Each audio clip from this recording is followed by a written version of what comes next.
Hey guys, it's me, Johnny Crims 2000 here, and welcome to my latest Let's Play. Today I'm going to be doing a Let's Play of a classic Sega game back from the Sega Genesis days. Today I'm going to be doing a Let's Play of Streets of Rage, the original Streets of Rage. And you guys can go ahead and read this. I'm probably just going to end up talking about the story a little bit later on. But I really just want to get to the basics of this game. This game was released for the Sega Genesis, or the Mega Drive if you live in Europe, in 1991. It was made specifically for this console, and furthermore, it was made by Sega as a response to the, at that point, the new Super Nintendo system that was coming out at the time. More specifically, though, it was made because at the time Nintendo had made a deal with Capcom, a exclusive deal to own the Final Fight series. Now, Final Fight, if you don't know, was a new game at the time that had come out for arcades, and it was a beat-em-up game, very, very similar to the Streets of Rage series. And it was originally released for the arcades, but because of Nintendo's exclusive deal with Capcom, it was going to be ported exclusively for the Super Nintendo. Now, obviously, Sega didn't like that, so of course they had to make a response to Final Fight, and this is what became of Streets of Rage. And we're just going to show you right there. Today I'm going to be joined again by my friend Cory. You can remember him as being one of my friends who helped me out when I did the Let's Play for Captain Commando. And I, of course, am going to be Axel, and my friend Cory is going to be Adam. And here we go, round one, start. Now, some basics of this is kind of like your standard, I guess, beat-em-up game. Of course, you move left and right. You can go up and down. You have your punch button and you have your kick, your jump button. And in this game, you really only have three basic techniques. Really, I mean, you have your jump, you have your standard attack, which you can chain together with into different combos and stuff. You can jump and punch, but that's really, I mean, there's nothing really that fancy about that. But you also have a special attack. Now, your special attack, if you can look up there at the top of your screen, or top of the screen rather, you can see a big S. It's almost like exploding towards us, big S. And each one of us, it has ×1 on it. Now, that ×1 S is our special attack, and the 1 is how many times we can use it. Now, normally you can't, it's not like a special thing that you can do whenever you want. It's not like Final Fight, where if you do your special attack, the only circumstance of it is that you drain a little bit of your health. In Streets of Rage, once you use it up, and the counter, I guess, goes down to 0, you can't use it anymore until you get a special item thrown around where you can, I guess, pick up an extra special attack. Now, the special attacks, basically what will happen is that the camera will shift off screen and you'll see like a SWAT vehicle come up, and it'll do one of three different, I guess, attacks, using a big bazooka, a big, machine gun or whatever. Whatever the thing does is really dependent on which character you choose. For example, me as Axel, the vehicle, my vehicle, when it comes up, it'll throw like a bunch of little, now what is it? I think it'll do like a big shot like a bazooka, but it'll make a ring around my character, or rather a ring around the middle of the screen, and it'll just take out everybody. Now, with Adam, it's just like a big barrage. It'll just like throw shots everywhere. And I can't remember what Blazes does, but each one is different. But really, the only difference is aesthetics, really. They all do the same amount of damage as far as I know. It just looks different for each one. There's really no difference as far as damage-wise or gameplay-wise. So you really shouldn't worry.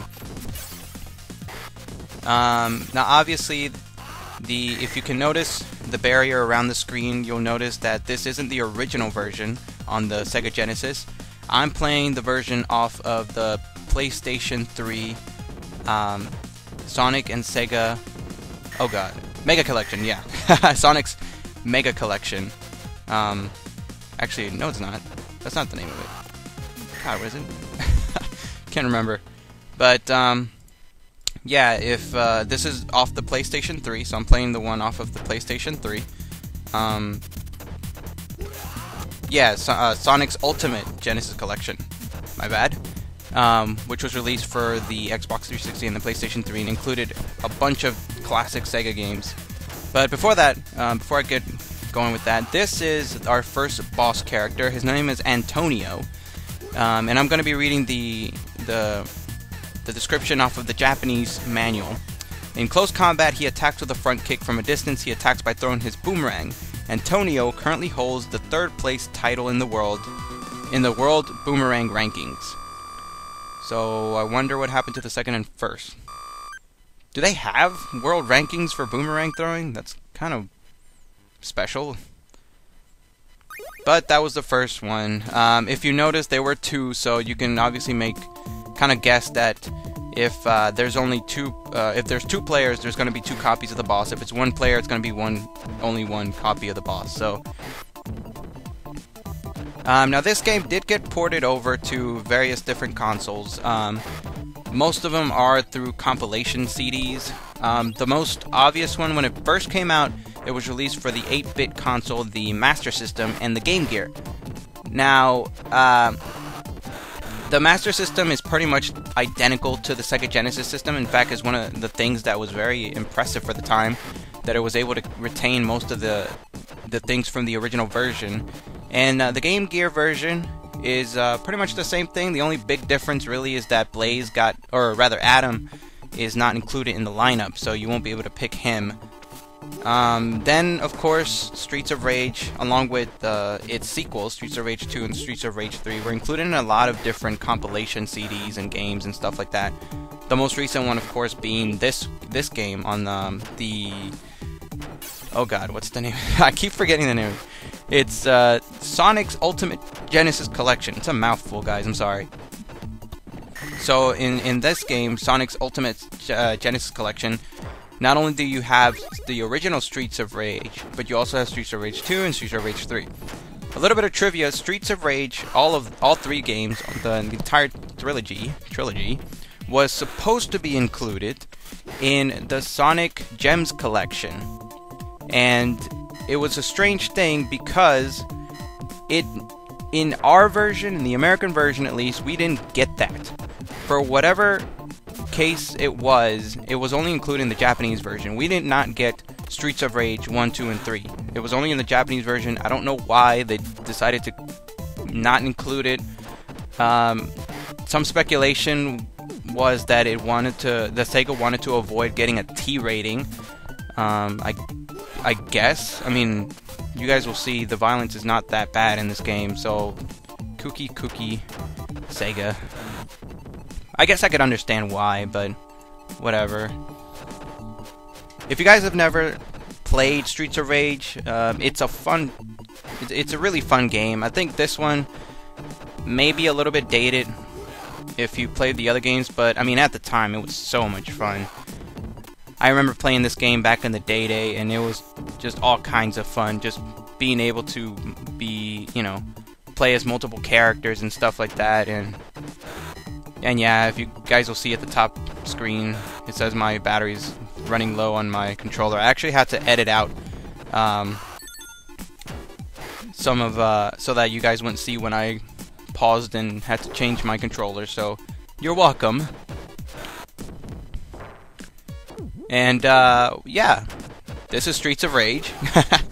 I will get around to talking about the enemies, because the enemies themselves actually do have descriptions in the Japanese version of the manual.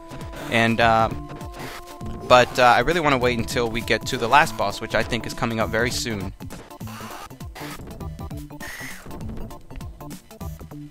And here we go. Here's the boss coming up right now, as evidenced by the shifting of the music. Now this guy, or guys in this instance, is named Souther. Oh, and this is the special attack I was talking about. So this is my special attack. Goes on the ground, creates a big ring, and everybody's taken out. And I do believe Cory's about to do his, if I remember correctly. Or not. Anyway, Souther is Scandinavian. That's very unique. Souther waits for his opponents to drop his guard and then suddenly attacks with his claw-mounted gloves.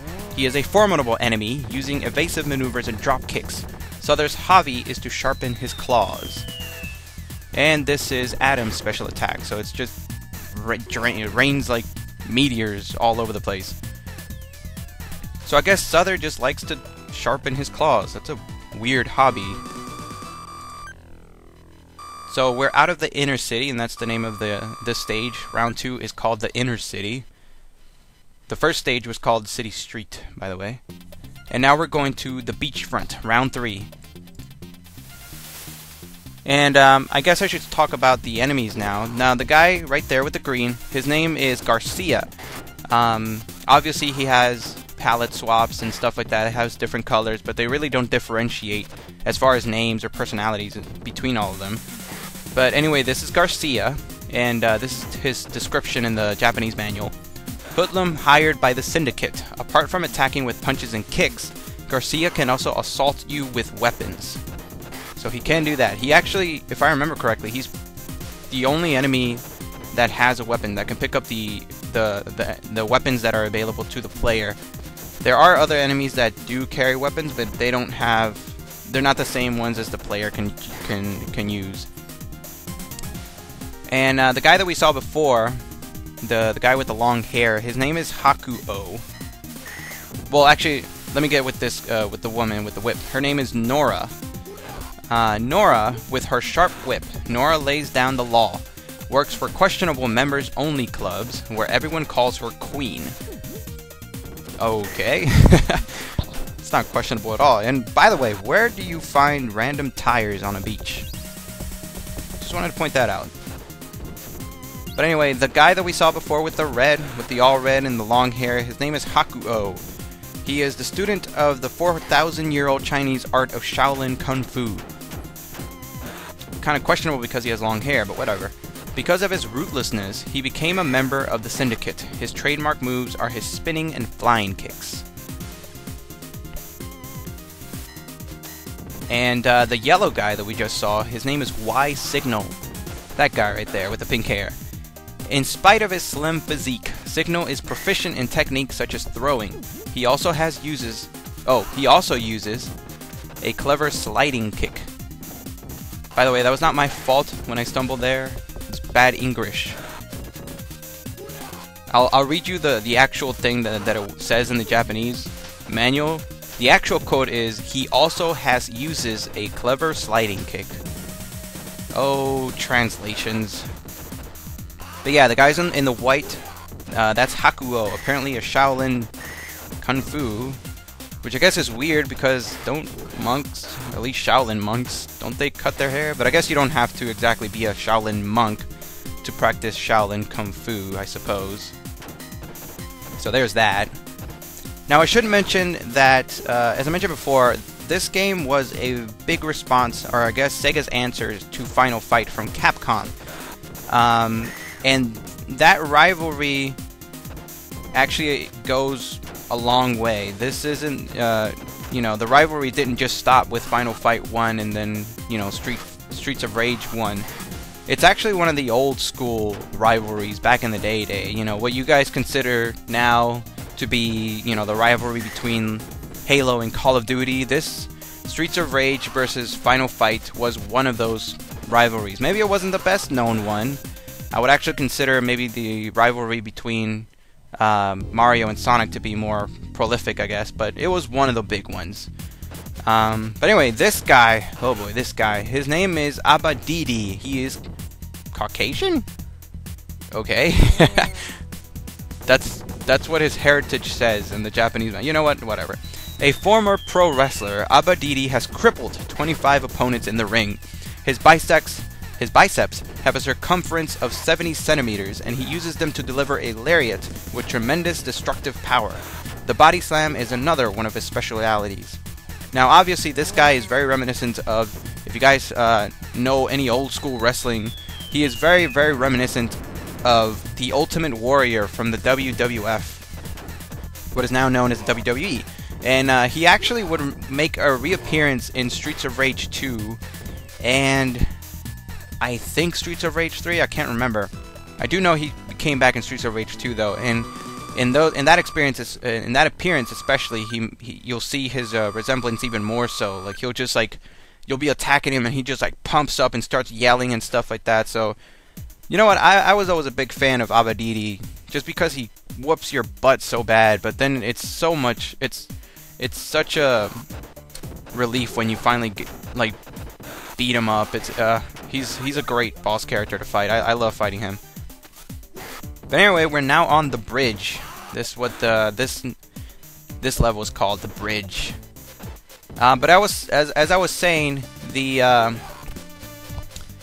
Final Fight Streets of Rage series was pretty big. The rivalry was pretty big, and there's a lot of similarities between the two, including especially with the enemies. You have, as I mentioned before, Garcia and Y Signal in particular. Both of those, there's pretty much a equal equivalent in the Final Fight series. I can't remember, I think 2P is the name of the guy that looks like Y Signal, and Garcia, I want to say Doug? I think something like that. But if you guys, I will eventually be doing a playthrough of Final Fight, so I'll point that out to you guys. But just know that there's a lot of similarities. I mean, even Abadidi, he has his equal with the Endore characters in Final Fight, as well as Abigail, who's a proper boss in Final Fight. And of course, both of them were trilogies to some extent. Final Fight had Final Fight 1, Final Fight 2, Final Fight 3, and Streets of Rage had 3. Streets of Rage 1, 2, and 3.